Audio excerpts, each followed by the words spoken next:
seng. Jeg kan vække lille Nielsen, bag min hest ned på en eng. Jeg kan danse skottis, det er lige noget for mig. Jeg kan skøjte rundt på gulvet, vende pandekær to hej. Lav kraftspring hen i klassen, jeg gør lige hvad jeg vil. Villa Ville Kulla venter på os. Hvad skal jeg lave nu? Hvad skal vi lave nu? Hvad skal jeg lave nu? Hvad skal jeg nu? Hvad skal jeg lave nu? Hvad skal vi lave nu? Hvad skal jeg lave nu? Hvad skal jeg nu?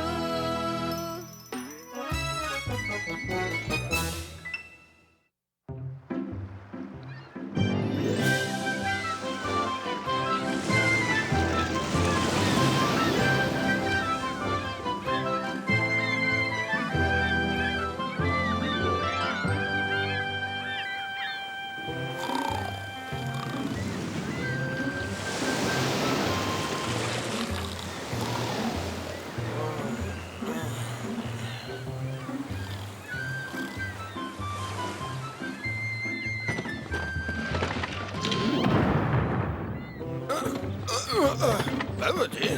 Nå, Fridolf. Så lykkes det. Det er her, jeg skal af. Når I finder min far, så husk at fortælle ham, at jeg venter i Ville Ville Kulla. Farvel alle sammen. Ja, farvel, Pippi. Farvel. Det er rigtig godt. Farvel. Vi ses. Hej, hej, Pippi. Du må altså vinke for mig, herr Nielsen. Jeg har jo ikke hænder nok. Vinden har lagt sig. Vil du ikke nok hjælpe os i gang, Pippi?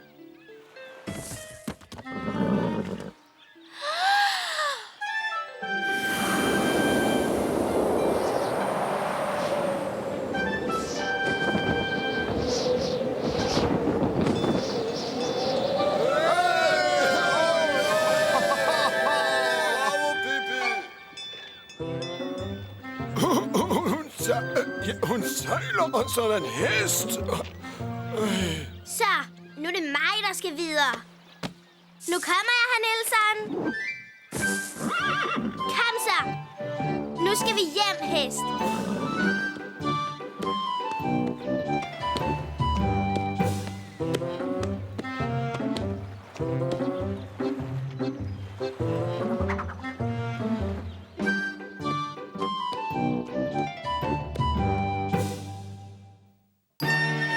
Pippi vender tilbage til Villa Ville Kulla.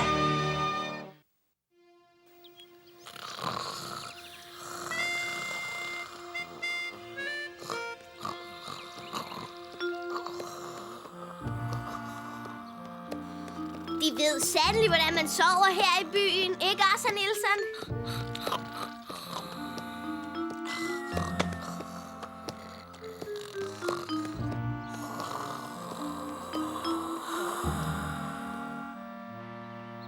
Nå, lad os så se. Jeg tror, det er den her vej. Vi har faktisk kun været her én gang før, og det er meget, meget længe siden. Hør! Der er en, der gør! Så er der nogen oppe.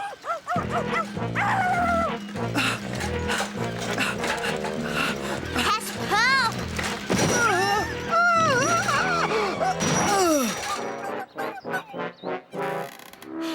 Ved du hvad? Du skulle altså til at se dig lidt for. Man ved jo aldrig, hvornår man støder på en hest. Hvad? Hvornår jeg... Eller en flodhest. Hvad nu, hvis jeg havde reddet på en flodhest i stedet for en hest? Tænk lige over det. Tid dog stille. Jeg har aldrig hørt en værre omgang vås. Jeg håber, du ikke er sådan et barn, som altid svarer de voksne igen. Man kan altid håbe. Det er da for galt. Hvor skal du forresten hen, lille ven? Til Ville Ville Kulla. Er det den rigtige vej? Der er et skilt lige der. Eller har du for travlt med at støde ind i folk til at læse? Nå, så der står Villa Ville Kulla. Jeg har altid troet, at det begyndte med et U. Sådan noget vås. Gå med dig. Forsvind så med dig. Jeg skal se og komme videre på min cykeltur. Kom så, hest. Jeg tror, damen er sur over noget. Du milde. Sikke en afskyelig skabning. Nå, hvor er min hat?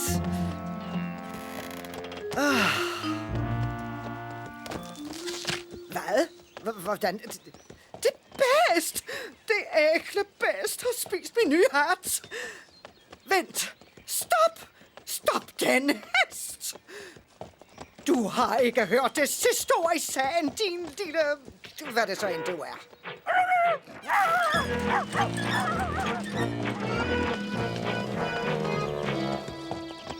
Hvis jeg ellers husker rigtigt, så skulle vi være der sådan cirka lige nu.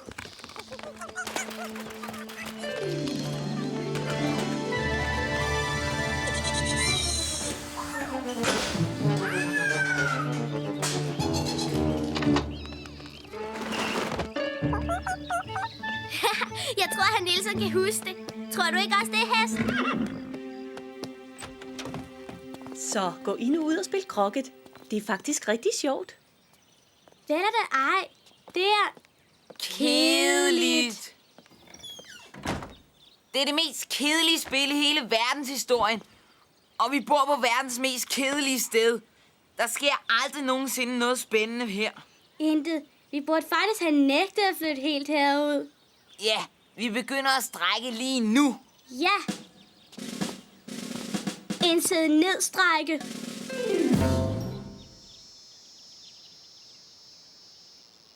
Ved du hvad? Det er altså også kedeligt. Mon ikke. 4, 3, 2, 1. 4, 3, 2, 1. 4, 3, 2, 1. 4, 3, 2, 1. 4, 3, 2, 1. 4, 3, 2, 1. 4, 3, 2, 1. 4, 3, 2, 1. 4, 3, 2, 1. Hvem var det? Hun må være flyttet ind i det gamle hus. Kom. 4, 3, 2, 1. 4, 3, 2, 1. Hvordan kan det være, at du går baglæns? Lever vi ikke i et frit land? Hvem siger, at jeg ikke må gå baglæns, hvis jeg har lyst? Vidste I, at nede i Egypten, der går alle baglæns, uden at nogen tænker nærmere over det?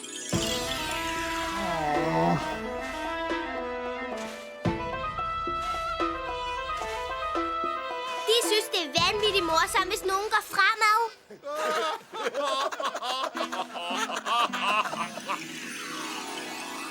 Har du været i Egypten? Jeg har været næsten alle steder. Nogle gange 2 gange. Nu vi taler om det der med at gå, vidste I, at i Indien går alle folk på hænder. Selv når de skal hoppe i paradis.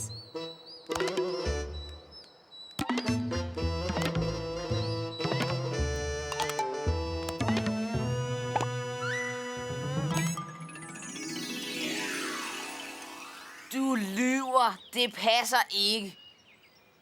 Det har du ret i. Man må altså ikke lyve. Nej, det er rigtigt. Men hvad kan man forvente af en pige, som ikke har nogen mor? Og hvis far er en skibskaptajn, som er blevet væk under et uvejr? Er det rigtigt? Ja, det kan du tro. Men jeg ved, han kommer tilbage en dag. Det er derfor, han købte Villa Villekulla, så jeg havde et sted, hvor jeg kunne vente på ham, hvis vi blev væk fra hinanden. Forresten, jeg hedder Pippi Lotta Victoria Rulgardinia Krydsemønter Efraims datter Langstrømpe. Men I kan bare kalde mig Pippi. Pippi Langstrømpe. Og det er så herr Nielsen.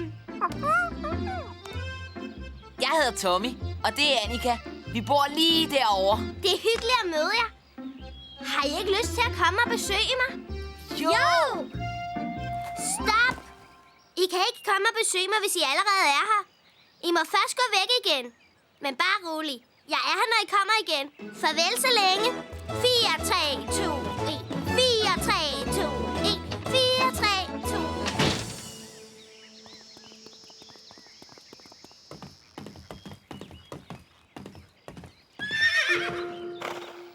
Se!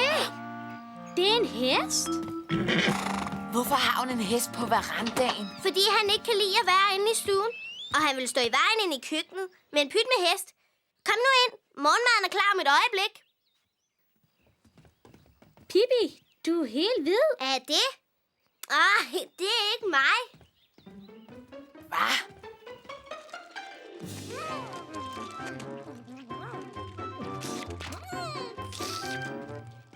Det er da mel. Se.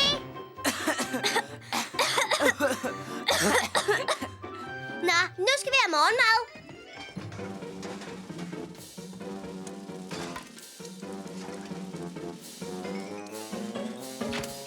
Jeg tror, de er klar. Så nu kommer de. Pas på! pandekagerne serveret?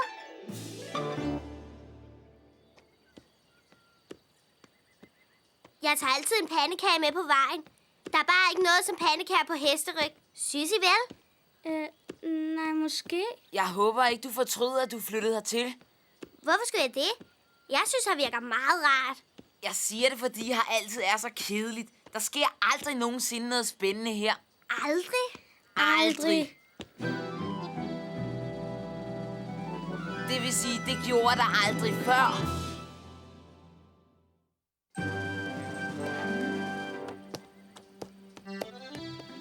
Skynd dig! Kan hesten ikke gå lidt hurtigere? Han kan da suse afsted, hvis han gider. Gør han det tit? Nej, desværre ikke så tit. Det går hurtigere, hvis vi stiger af. Vi går i forvejen, hest. Vi ses om lidt. Nu tager jeg altså din bold, og det kan du ikke gøre noget ved, Fister. Nej, det kan han ikke. Ja, han vil smadre gerne, Theo. Altså, hold op! Det er min bold! Det er ham, den dumme Bent. Det er dødstrengt at drille nogen, der er meget mindre. Det er min! Nej, nu er det nemlig min.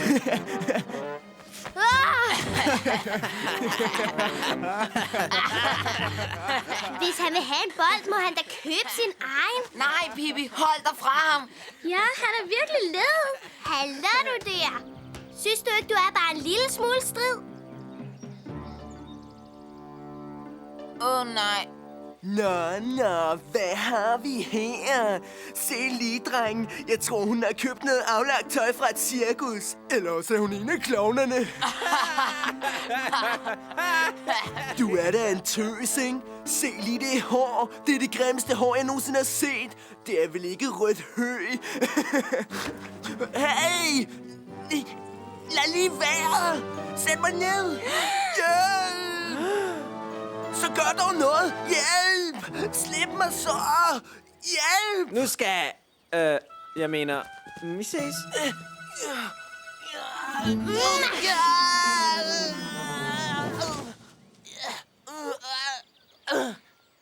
Nu tager han ikke din bold igen. Vel, Bent? Og tag nu lige og husk det, Bent. Se, hvem der endelig er nået frem. Kom så begge to. Lad os se at komme videre.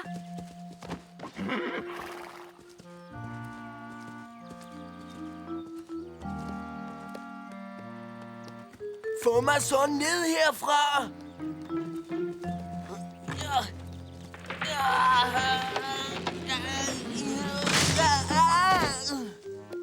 Sig mig, hørte I den lyd? Det var sikkert bare vinden. Rundt og lege med sig Den spiste min hånd. Så svarede hun igen. Så ventede jeg på, at du var helt op. Jeg kunne ikke engang læse. Nej, det var utroligt. Så skal mine hans. Tig stille. Vi tager en af gangen. Hvad var det egentlig, der skete?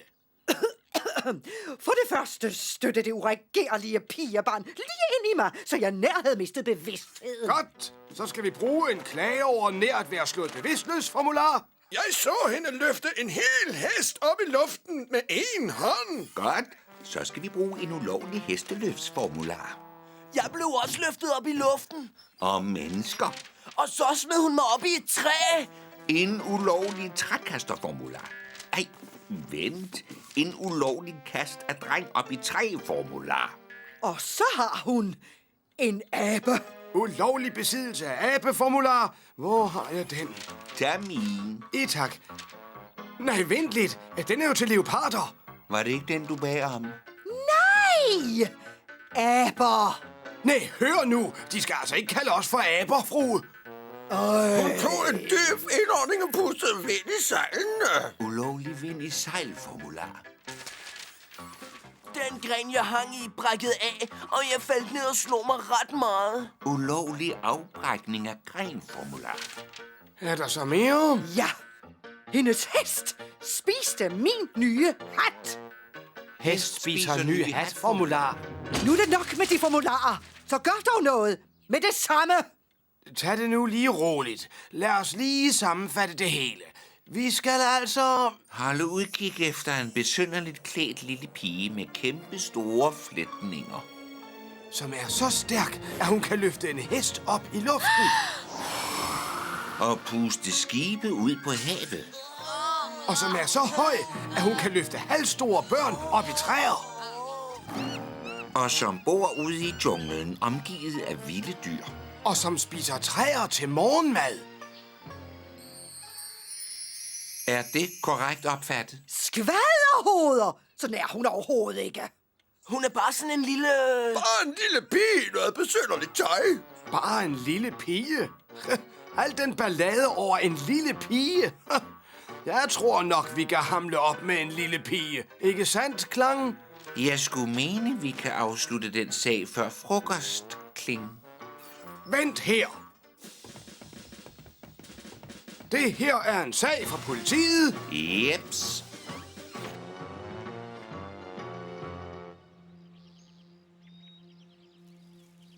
Tommy! Annika! Farvel, Pippi. Vi ses efter frokost. Det vil jeg glæde mig meget til. Men mindre jeg altså bestemmer mig for at rejse til Afghanistan i et halvt års tid. Nej, du har ret, hest. Vi har ikke fået pakket ud endnu.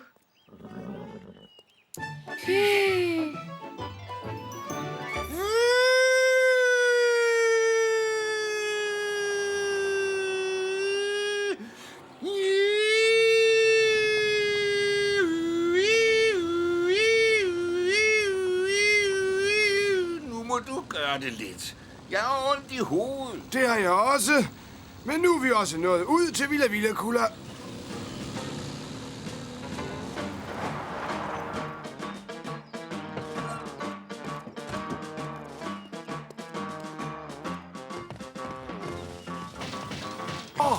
Ups.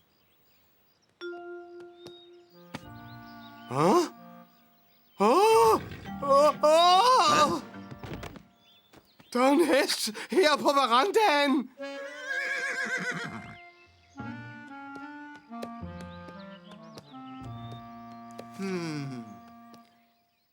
Vi må se at få gemt fars guldmønter væk, herr Nielsen. Nå, lad os se. Der, lige her i midten. På den måde kan vi jo altid holde øje med dem. Der er nogen, der banker på. Det er vores første uanmeldte gæster.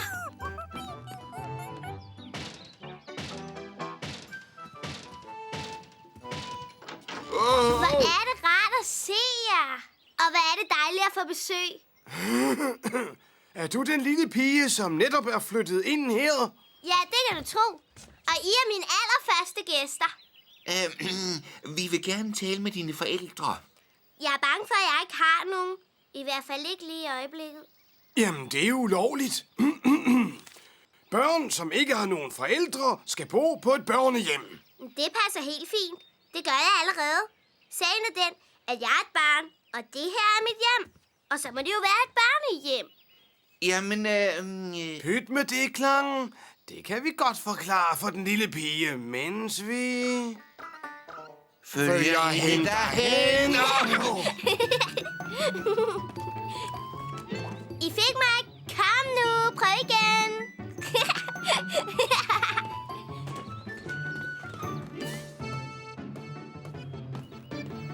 Kan du så komme herned? I kan komme herop. Hun gør jo ikke, som jeg siger. Tag det roligt. Vi narrer hende bare. Vi får hende til at tro, at vi klatrer derop, og så sniger vi os ind gennem huset. Der må være en stige et eller andet sted. Der står en derovre. Nej, det er jo snyd. Er det en snydestige? Nej, kom nu her.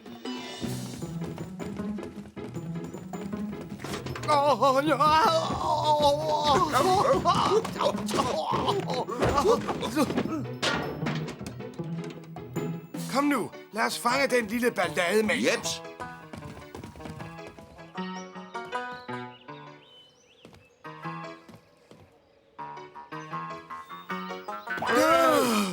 Flot forsøg. Ja. Men nu er jeg her. Så må vi omringe hende.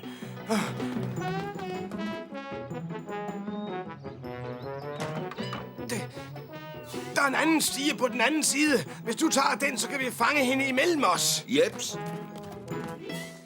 Så er vi her, Pippi. Se der, det klinger klang. Hvad foregår der? Det er en leg. Jeg vidste ikke, hun kendte klingerklang. Er du kommet op nu?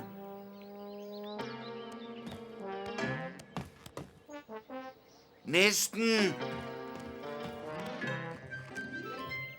Så nu har vi hende. Ja, nu er hun fanget.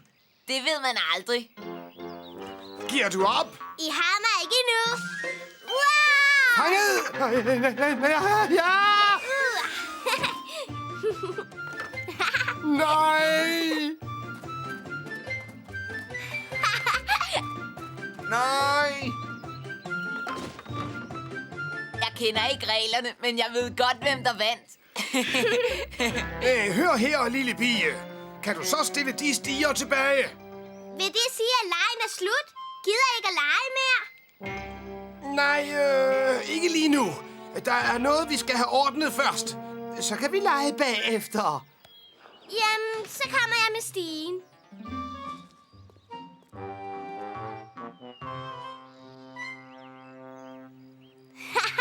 Det var smadret skæg. Kan I andre sjove lege? En. Og den hedder... Kør den lille pige Hen på børnehjemmet. Fanget. Nej. Nej, det går ikke. Det tager for lang tid. Jeg skal underholde mine gæster. Nu vil vi ikke høre mere vrøvl. Nu skal du...